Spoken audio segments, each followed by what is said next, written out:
So we have learned how to create an index on a collection in MongoDB. Now, one thing I want to make clear here is when we have very large data set in a collection, creating index might take some time, and this time can be in several minutes. So in our examples, we used a very small data set. That's why creating indexes was very fast. But if you have a collection where you have millions or 10 millions of documents, and when you're going to create an index on that collection, it might take several minutes in creating that index. Now, in development, that is not a problem. But in production environment, this can be a problem. Why? Let's understand that.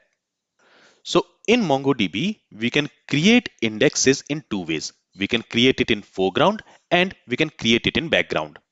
So far, whatever index we have created in this section, that was created in foreground, and for development, it is okay. When we create an index in foreground, the indexes which we create, they are faster. So they gets created quite quickly. And it also produces efficient index structure. But the disadvantage of creating an index in foreground is it blocks all the read and write operation on the collection on which you are creating the index. So if the creation of index is taking, let's say, 2 minutes, then for those 2 minutes, you will not be able to read documents or write or update documents in the collection. And this potentially impacts the application performance.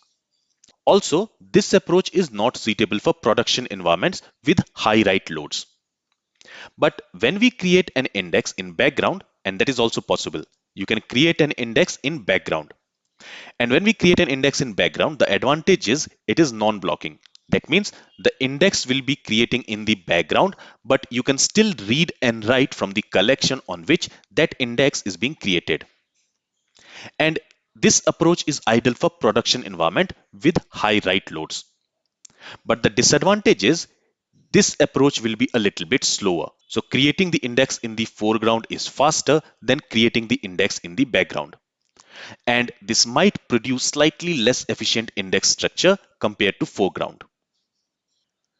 So when we are working in production environment, we might not want to block the read-write operation on the collection while creating an index on it. And in that case, we should use background approach where we create an index in the background. And here I have created a table with the list of factors which you can take into consideration while deciding whether you should create a foreground index or background index. And the first factor is the workload. So if you have a low write workload, that means if less users are trying to read or write data to a collection, then foreground creation might be suitable because it is faster and more efficient.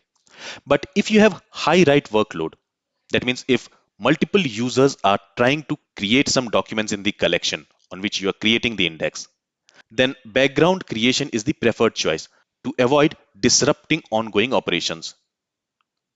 Then if the data set is small, so if in a collection you have less documents, then you can use foreground creation because since the data set is small, since the collection is small, the creation of index will be quite faster. But if you have a large data set, as I said, if you have millions or 10 millions of documents in the collection on which you are creating the index, then creating the index on that collection might take some time. So in that case, you should go with background approach. And finally, there is also time constraint. So if you need the index immediately, then you will have to create the index in the foreground because it is faster. But if you have flexible timeline, then background creation is better choice to avoid any service disruptions.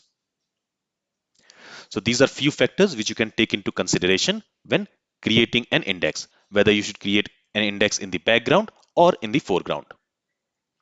Now, the last question is how you can create an index in background. That is very simple. We have learned that we can create an index using create index method. So you're going to use the same method to create the index. For example, let's say I want to create an index on the name field. So I can specify that. And then we have also learned that to this create index method, we can pass a second argument where we can configure the index. And one of the configurations is this background. When you set it to true, it creates the index in the background. By default, it is false. And in that case, it creates the index in the foreground. But if you want to create an index in the background, you can set this background option to true. And this is all you need to know about creating a background index. Now, I'm not going to show this practically because our data set is very small. So even if we create an index in the background, it will finish quickly. So there is no use of showing this practically, but I hope you understand how we can create a background index. And this is all about indexes you need to know. We learned that indexes allows us to write and retrieve data efficiently from a collection. It speeds up the query performance. However, if not used correctly, it can also slow down the query performance. And we have seen some use cases where index can inversely affect the performance of a query. We also learned about different types of indexes and when to use which type of index. There is one more type of index which we have not talked about in this section, and it is related to geospatial data. So in the next lecture, when we will talk about geospatial data and GeoJSON, there you will also learn about that geospatial index. But for now, this much information should be enough. And we also learned that indexes don't come for free. It slows down your write operation, and we learned why. However, it does not mean that you should not use indexes because write operations are less frequent than read operations. Also, the effect is insignificant if you use indexes properly. So this is all from this lecture and from this section. I'll see you in the next section where we will talk about working with location specific data, that is geospatial data. Thank you for listening and have a great day.